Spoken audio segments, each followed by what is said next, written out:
A work song is a piece of music closely connected to a specific form of work either sung while conducting a task or a song linked to a task or trade which might be a connected narrative, description, or protest song. Definitions and categories. Records of work songs are roughly as old as historical records, and anthropological evidence suggests that all agrarian societies tend to have them. Most modern commentators on work songs have included both songs sung while working as well as songs about work, since the two categories are seen as interconnected. Norm Cohen divided collected work songs into domestic, agricultural or pastoral, sea shanties, African American work songs, songs and chants of direction and street cries.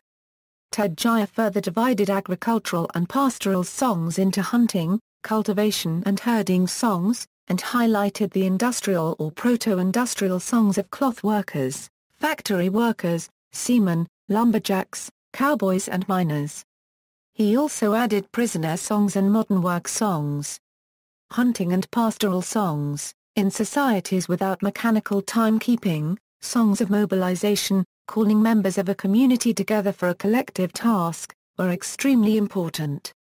Both hunting and the keeping of livestock tended to involve small groups or individuals, usually boys and young men, away from the centers of settlement and with long hours to pass. As a result, these activities have tended to produce long narrative songs, often sung individually, which might dwell on the themes of pastoral activity or animals, designed to pass the time in the tedium of work. Hunting songs, like those of the Beauty of the Congo, often incorporated distinctive whistles and yodels so that hunters could identify each other's locations and those of their prey. Agricultural work songs. Most agricultural work songs were rhythmic a cappella songs intended to increase productivity while reducing feelings of boredom. Rhythms of work songs, similar to an African drum beat, served to synchronize physical movement in groups, coordinating sowing, hoeing, and harvesting. The usage of verses in work songs was sometimes improvised and sung differently each time. Improvisation provided singers with a subversive form of expression. Slaves sung improvised verses to mock their overseers, express frustrations, and about escaping. Many work songs served to create connection and familiarity between workers. African American work songs. African American work songs originally developed in the era of captivity, between the 17th and 19th centuries. Because they were part of an almost entirely oral culture, they had no fixed form and only began to be recorded as the era of slavery came to an end after 1865. The first collection of African American slave songs was published in 1867 by William Francis Allen, Charles Pickard Ware, Lucy McKim Garrison.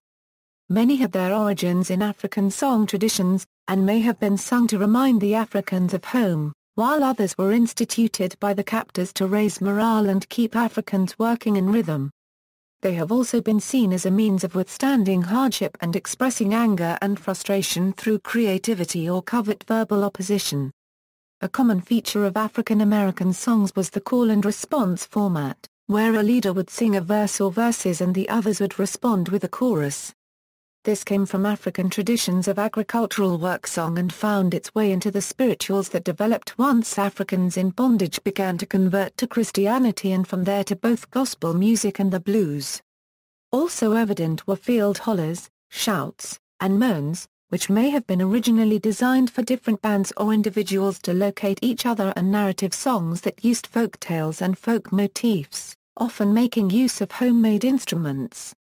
In early African captivity, drums were used to provide rhythm, but they were banned in later years because of the fear that Africans would use them to communicate in a rebellion. Nevertheless, Africans managed to generate percussion and percussive sounds, using other instruments or their own bodies. Perhaps surprisingly, there are very few examples of work songs linked to cotton picking. Corn, however, was a very common subject of work songs on a typical plantation.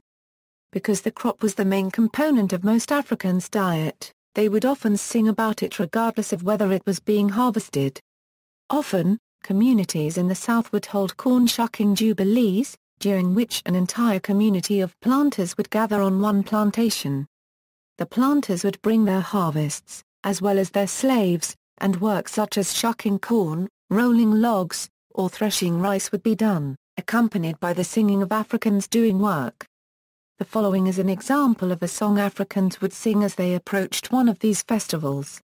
It is from ex-bonded African William Wells Brown's memoir My Southern Home. These long, mournful, antiphonal songs accompanied the work on cotton plantations, under the driver's lash. Work songs were used by African American railroad work crews in the southern United States before modern machinery became available in the 1960s. Ann Kimsey of the Alabama Center for Traditional Culture writes, all-black Gandhi dancer crews used songs and chants as tools to help accomplish specific tasks and to send coded messages to each other so as not to be understood by the foreman and others. The lead singer, or caller, would chant to his crew, for example, to realign a rail to a certain position. His purpose was to uplift his crew, both physically and emotionally, while seeing to the coordination of the work at hand. It took a skilled, sensitive caller to raise the right chant to fit the task at hand and the mood of the men. Using tonal boundaries and melodic style typical of the blues, each caller had his own signature. The effectiveness of a caller to move his men has been likened to how a preacher can move a congregation. Another common type of African American work song was the boat song. Sung by slaves who had the job of rowing, this type of work song is characterized by plaintive, melancholy singing. These songs were not somber because the work was more troublesome than the work of harvesting crops. Rather, they were low-spirited so that they could maintain the slow, steady tempo needed for rowing. In this way, work songs followed the African tradition, emphasizing the importance of activities being accompanied by the appropriate song. Sea shanties.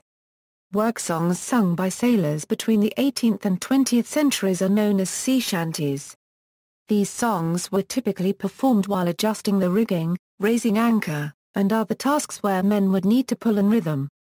These songs usually have a very punctuated rhythm precisely for this reason, along with a call and answer format. Well before the 19th century, sea songs were common on rowing vessels. Such songs were also very rhythmic in order to keep the rowers together. Because many cultures use slaves to row, some of these songs might also be considered slave songs.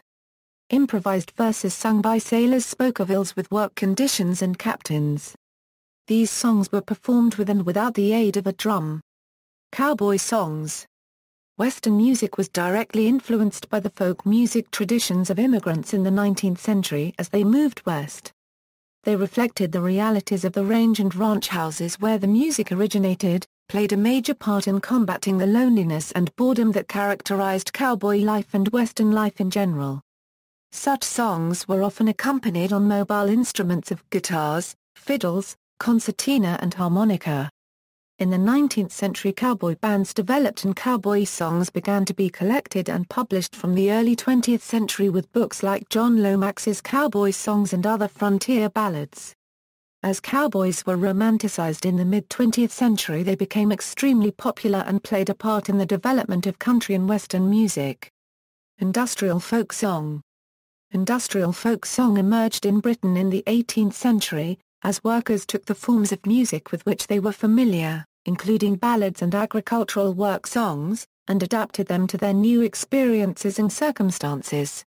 Unlike agricultural work songs, it was often unnecessary to use music to synchronize actions between workers, as the pace would be increasingly determined by water, steam, chemical and eventually electric power, and frequently impossible because of the noise of early industry.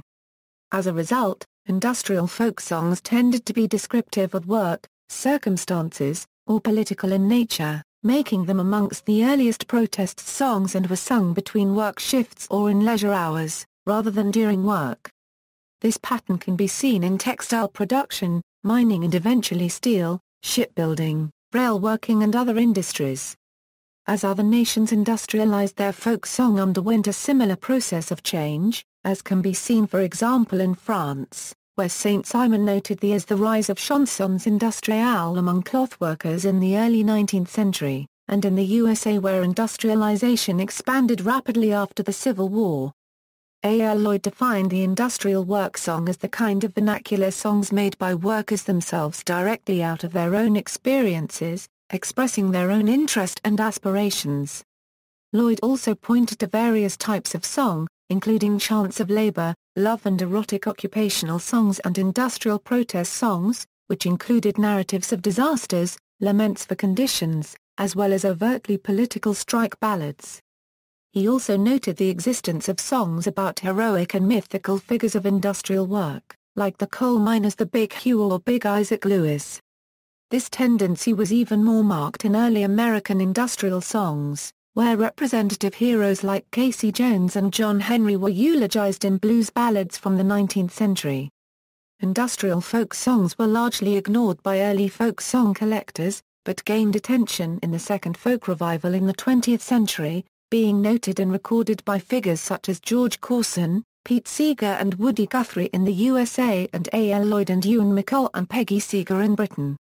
The genre declined in popularity with new forms of music and industrialization in the 20th century, but has continued to influence performers like Billy Bragg and Bruce Springsteen. See also, military cadence, walking song, the vulgar boatman song, Gandia dancer. Notes